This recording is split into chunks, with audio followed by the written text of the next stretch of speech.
Gerald was a tall giraffe whose neck was long and slim, but his knees were awfully crooked, and his legs were rather thin. There are also some health benefits with this technology, with the air. It's cleaner air. He was very good at standing still and munching shoots off trees, but when he tried to run around, he buckled at the knees.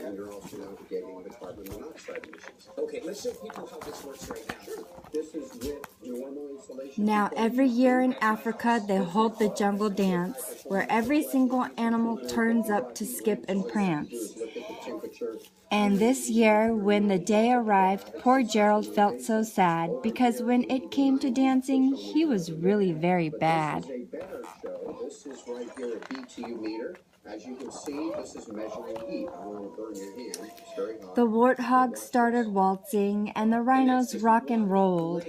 The lions danced and tangoed. That was elegant and bold. Because you're reflecting 97% of the heat away, you don't have to worry about the 3%. The chimp all did a cha-cha with a very Latin feel, and 8 baboons then teamed up for a splendid Scottish reel.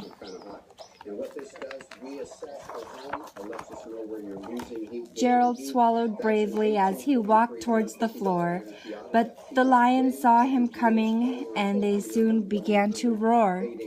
"Hey, look at clumsy Gerald," the animals all sneered.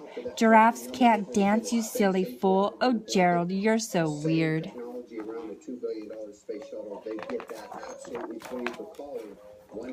Gerald simply froze up. He was rooted to the spot. "They're right," he thought. "I'm useless. Oh, I feel like such a clot."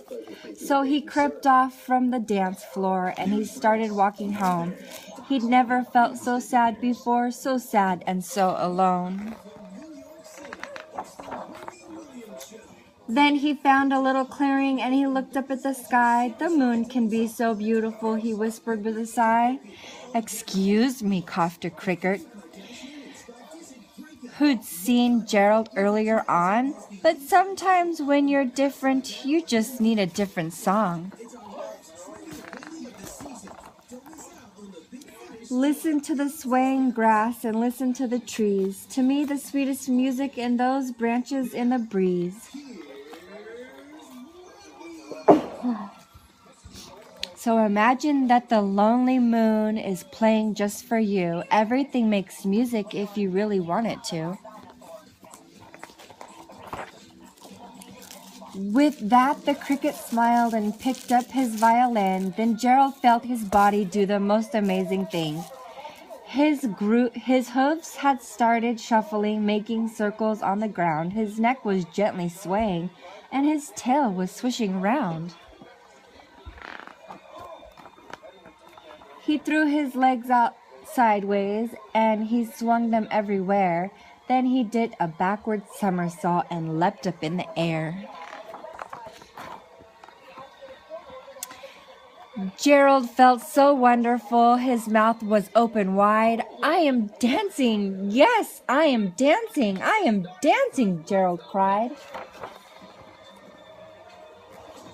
Then one by one each animal who'd been there at the dance arrived while Gerald boogied on and watched him quite entranced. They shouted, "It's a miracle! We must be in a dream. Gerald's the best dancer that we've ever seen."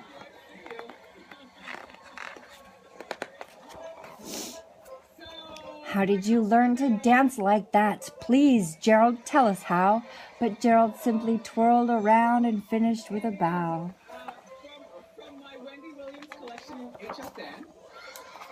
Then he raised his head and looked up at the moon and stars above. "We all can dance," he said, "when we find music that we love." Aw, that's so cute, huh, Emily?